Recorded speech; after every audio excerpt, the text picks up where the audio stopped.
Belichick is going to take one of them away, and it's whether or not Patrick Mahomes can react quickly enough. And so that to me. I mean, it seems like every time I watch the Patriots, I am kind of forced to acknowledge just how great that combination of Brady and Belichick is. That much, yet again.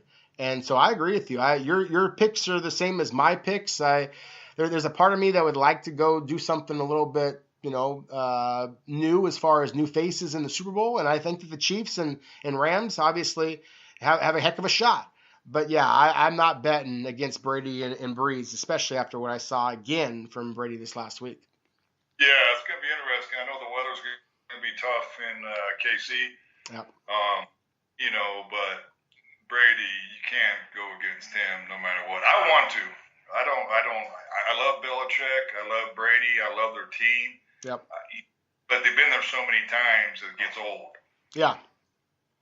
With Breeze, I'm pulling for Breeze from standpoint. First of all, he's a great person. Second of all, he's a hell of a player, and they're at home. Yep. And that's a tough place to play.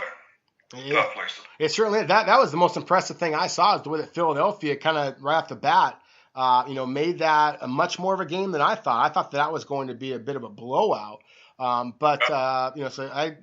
Kudos to Philadelphia for the way they played. But like you said, I mean, the Superdome is just a different type of environment. I think there's only about 5 or 6 different environments out there in the NFL that are truly formidable and probably add a couple of points, to that team. And I do think that we're seeing it. I mean, most of the teams that had the home field advantage have won so far. And I think part of that is because I think it's harder to make those pass interference calls and anger the home crowd kind of thing. It does seem like the calls kind of go the way of the home team a lot, but it also is a testament to the fact that, the Saints and the Patriots legitimately are that good too. Yes, yeah. All 14, this is legit. There's a reason why they're 1 and 2 seeds, in both games. Exactly. And that's what they proved over the season. And it's awesome. It's great for the NFL. It's great for the fans, not just the local fans, but the fans in the world watching it, because it's the 4 best teams in the NFL.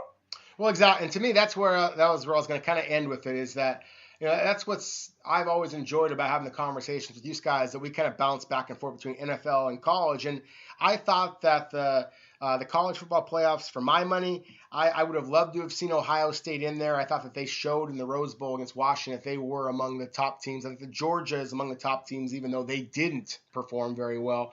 But I really thought that the playoff system in college football did choose the 4 teams who probably deserved to be there the most. And then again, as you just said, the number 1 and number 2 seeds for the AFC and the number 1 and 2 seeds for the NFC competing for the Super Bowl. To me, this is exactly what we want. We say we want to see the best.